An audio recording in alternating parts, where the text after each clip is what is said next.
Welcome to my channel GIC. Subscribe for daily IELTS listening test. 1. Jack is on his way to Margaret's house party. He is phoning her for directions. First, you'll have some time to look at questions 1 to 5.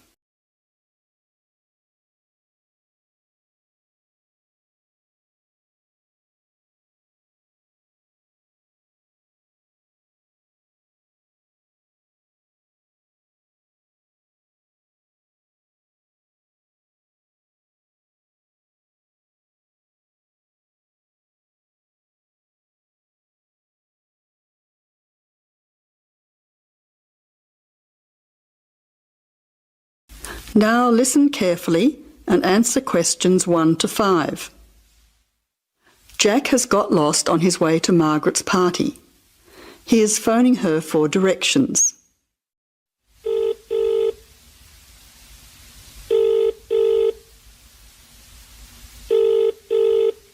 Hello, is that Margaret? Yes, who's speaking? Margaret, it's Jack. I think I'm lost. I can't see a signpost and... Jack, so where are you now? Well, I'm a bit confused about the directions, but I'm at a T-junction. What can you see around you? I can see a pub on the corner. Can you see the name of the pub? Wait a minute, let me see. It's hard to see in the dark. Yes, I can read it now. It's called the Lion's Head. Oh, the Lion's Head. Okay, well then you're not too far away. Go straight ahead through the traffic lights to the next T-junction. Sorry, I didn't hear you. What did you say? I said just go through to the next T-junction. Okay. Now what? Well, there's a park in front of you and a large 2-storey building on the corner. Yes, I can see them. Okay, so now turn left. Hang on, you're coming up the street, so you'll have to turn right. Okay, got it. What's the name of your street? It's Wesley Street, Wesley, number 70. We're the 5th house on the left. You should see a red letterbox and some bushes in front of the house. Okay, 5th house, number 70. I should be there soon. Am I late for the party? It sounds like things are happening there. No, it's only just started. That's good. I should be there in the next 10 minutes. See you soon. Jack hangs up and walks on. 7 minutes later, he calls Margaret again, as he still can't find the house. You now have some time to look at questions 6 to 10.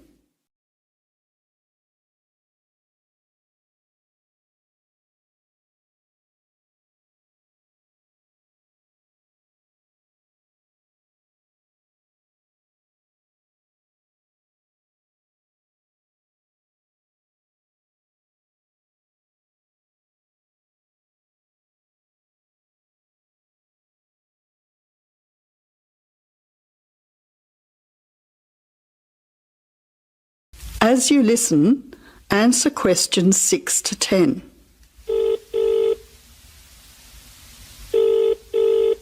Who's speaking? Hi, Margaret. It's Jack again. Sorry to bother you. Listen, would you mind doing me a favour? Of course, what? Could you tell Mike I have got his camera? I've tried to send him a text message, but it's not going through. Oh, he's not here yet. Oh dear, he said he'd be there early. He might be lost too. Okay, I'll call him. What's his number? 0482 563379. Oh, so that's 0485. No, 0482 563379. Okay, I'll call him right away. But where are you now? Well, I'm in your street, but I still can't find your house. I can't see the numbers very clearly, or a red letterbox. It's pretty dark. I thought you said it was easy to find. Oh, okay, wait there. I'll come outside and get you. All right then, and don't worry about calling Mike. I'll try to call him now. Hang on, there's someone coming down the street. It looks like Mike. Oh, and I can see the letterbox now. It was hidden behind a bush. See you soon. That is the end of part 1. You now have half a minute to check your answers. Turns to part 2. Part 2. You will hear an extract from a talk about the Scottish Highlands. Now you have some time to look at questions 11 to 18.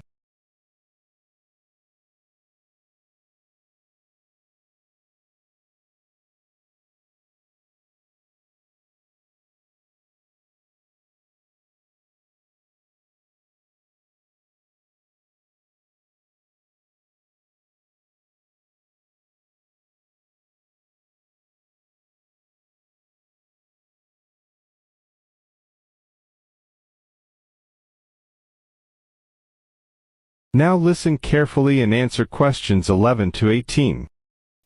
Today I have with me Moira Mackenzie, the author of several books in a well-known series of travel guides, and she'll be talking about what is probably the most fascinating wildlife area in Europe, the Scottish Highlands. Moira. Yes, that's right. And it's a wonderful place to visit with lots to do in an area that makes up over half of Scotland. Including the 790 islands that lie scattered around the coast, it covers 39,000 square kilometres. Getting there is easy. From here in Glasgow, a good starting point is Fort William on the west coast, with regular bus and rail services linking the two. I'd recommend the train, which takes 4 hours to get there.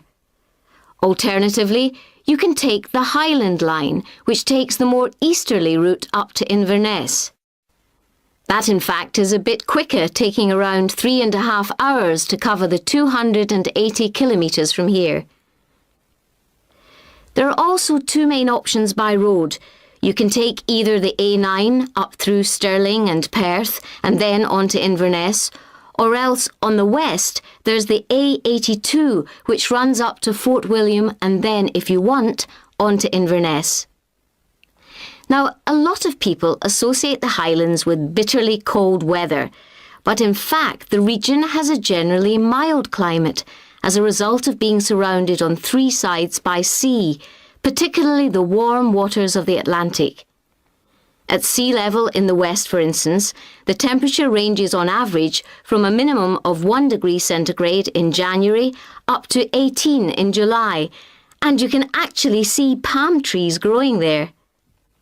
Obviously, though, the temperatures will be lower inland and on higher ground. You can expect it to rain a lot too, particularly in the west, where annually as much as 2,000 millimetres regularly falls, though this helps account for the rich variety of vegetation and wildlife. When you get there, you'll find there are plenty of reasonably priced places to stay. In Fort William, for instance, you can find a room for the night in a small hotel or a bed and breakfast for just £25, or for £28 to £30 in Inverness. It's probably a good idea to book ahead though, especially in the summer months. With all the leisure, sports and cultural activities on offer, the towns are becoming increasingly popular with visitors. For example, accommodation in Inverness won't be at all easy to find this year around the 23rd of July, as that's when the local Highland Games will take place. So, if your aim is to see the countryside, it may be best to stay in a small village. Now you have some time to look at questions 19 to 20.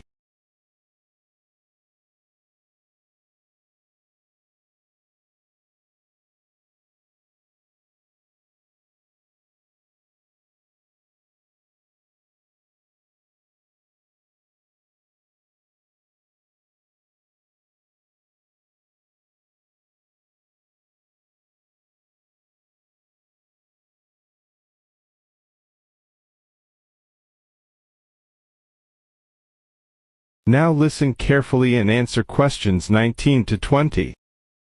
As I mentioned, there's a huge range of wildlife in the Highlands, but for those visiting the area, there are some basic ground rules that are essential if we are to protect it.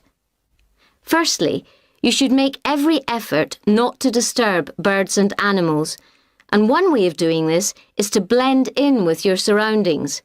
For instance, by avoiding brightly coloured garments, such as orange anoraks. To see wildlife clearly, it's best to use binoculars, keeping your distance. This is particularly important during the breeding season.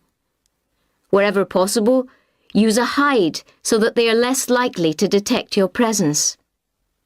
Surprising though it may seem, visitors are advised to use their cars where no purpose-built hides are available, as people are apparently less likely to startle animals if they stay inside their vehicles. You may even find that creatures come up close to where you're parked, in which case, wait until they've gone before you move off. It should really go without saying that it's essential to be as quiet as possible, though sadly some people need reminding of this. Oh, and one other thing. Wild animals and pets don't mix, so please leave your dog at home or at least somewhere he or she can't chase the wildlife or damage their habitat. That is the end of part 2. You now have half a minute to check your answers. Now turn to section 3. Hear a conversation between a research student, Jeremy, and his supervisor. They are talking about the process of having a research project published in a journal. First, you have some time to look at questions 21 to 25.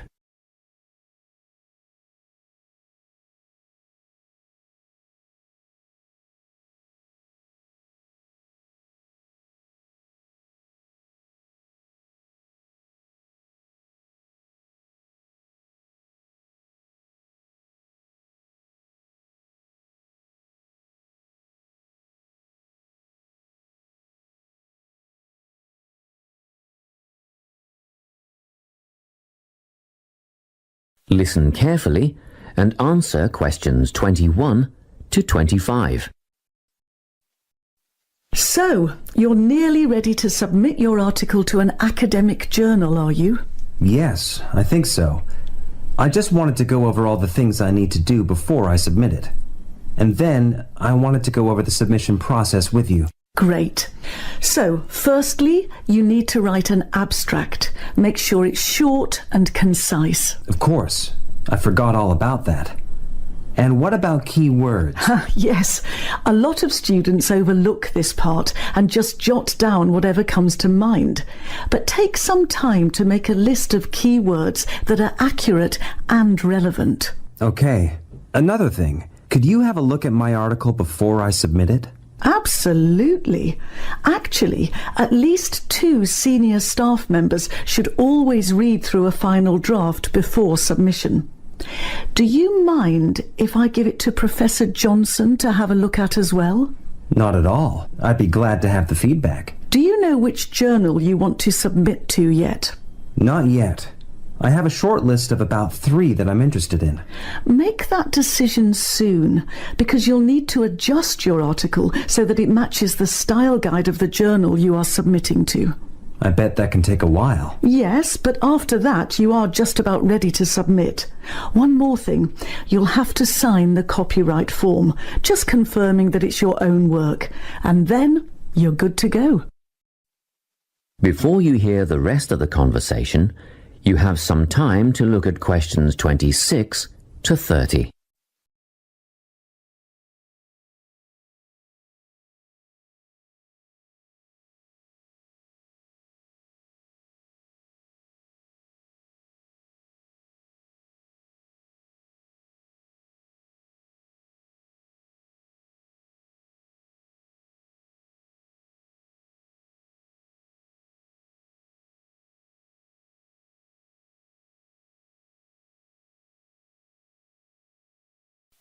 Now listen and answer questions 26 to 30. Now, the submission process. How does it work exactly? Well, the first thing is to just send it off. You've got to send in the manuscript before anything else can happen. Sure. And then should I call to check if they have received it? No need for that, no. All you have to do is just log on to your email regularly, because you will get a submission confirmation once they have processed the manuscript. And that will have comments on what they thought of it? No comments yet. That email is just to let you know they have received it. The next stage is what is known as peer review. This is when experts in the field review your manuscript and decide whether to accept it. They'll never accept me. I'm only a master's student. Don't worry about that, Jeremy. It's all done through a double-blind method. That means that whoever reads your manuscript has no idea whether you are a grad student or a Nobel Prize laureate. They'll only be judging your work, not you. Well, that's good to hear. And then what, once they've made their decision? Well, there are 4 possible outcomes. You might get an acceptance, but a first-off acceptance is very, very rare. Don't pin your hopes on it. You could also get a rejection, but these don't happen very often either. I don't think this will be a problem. What do you think I'll get? If you're very lucky, you'll get a conditional acceptance. This means that they've accepted the article and it will be published, but you need to tweak a few things first. A sentence here, a heading there, nothing major. That sounds good. But to be honest, you will probably end up with a revise and resubmit. This means they are definitely interested, but you will need to rework the paper before it's accepted. The necessary changes will be outlined by the reviewers. Okay. So I just fix the things that need changing and present it again? Yes, but include a cover letter that discusses the changes you have made. The same goes for a conditional acceptance, actually. It helps the reviewers see that you've taken their criticism seriously. That is the end of part 3. You now have half a minute to check your answer. Now turns to part 4. Part 4. You will hear a lecture about the Inuit Eskimos of Alaska and Canada. First, you have some time to look at questions 31 to 40.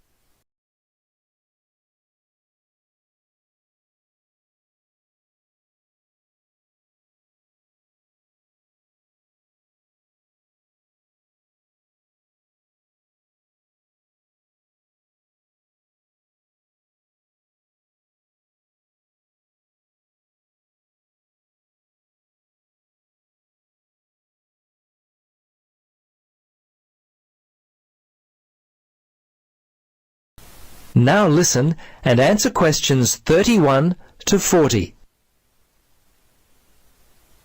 Good afternoon. In our lecture today, we will continue our study of people who inhabit the northernmost regions of the world. Our focus will be on the native inhabitants of Alaska and Canada, the Inuit Eskimos. They have been called the native inhabitants, as the Inuit were the people who had most recently migrated across the gap between Alaska and Siberia. Distinctly Asian in origin, the Inuit, which is literally translated the people in their native language, developed their civilization in what is now the Bering Sea region about 1,000 years ago. Their culture spread eastward and is called the Thule culture, after the place in northern Greenland where archaeologists first discovered it. The first Europeans to meet Inuit people were Norse settlers in what is now northern Newfoundland, Canada. These settlers lived there for a short time around 1000 AD. Approximately 500 years later, beginning in the 1500s, European whalers, fishing crews, and explorers met many Inuit along the coast of Labrador. Russians and other Europeans first met Alaskan Inuit in the 1700s. 100 years later, in the mid-1800s, whalers began to hunt in the Arctic. Some Inuit were employed by whalers and traded with them during that time. Perhaps one of the most interesting aspects of the Inuit is how they were able to survive and grow in such a harsh Arctic environment. Firstly, and not surprisingly, their homes were well adapted to the freezing conditions. They lived in predominantly 2 types of housing that would keep them warm. In the cold summer, they would live in tents that were made from the skin of the animals they had hunted for food, and they also traveled in boats. These were called umiaks by the natives. In the winter, they would live in houses made of sod, and when on hunting trips, they would commute by dog sled and build temporary houses made from ice. These igloos, which is the Inuit word for house, were uniquely made with a sharp blade carved out of walrus tusk. They would cut large blocks of hard-packed snow, about 3 meters wide, out of the ground. The blocks would then be used to build a 6-meter dome over a wide, shallow hole. Within 1 or 2 hours, an igloo up to 10 meters in length could be built. It was weatherproof and large enough to house an entire family.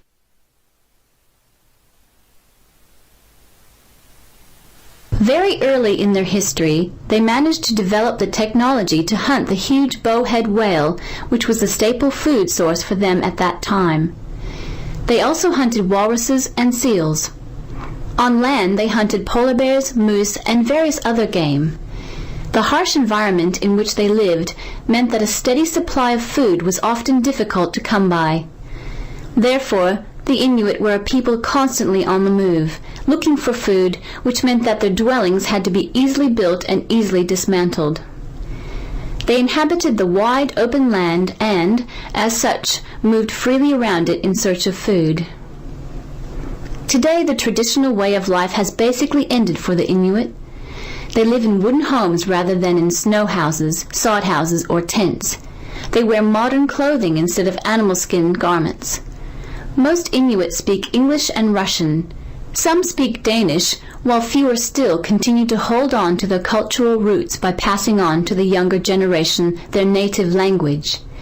The kayak and umiak, their principal means of travel, have given way to the motorboat, and the snowmobile has replaced the dog team. The combined percentage of the Inuit population in Alaska and Canada stands at 63%. The latter being 29% and the former around 34%. Some Alaskan Inuit live in towns and cities, but the majority live in small settlements and hunt and fish for most of their food.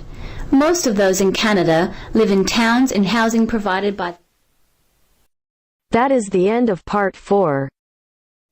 You now have half a minute to check your answers.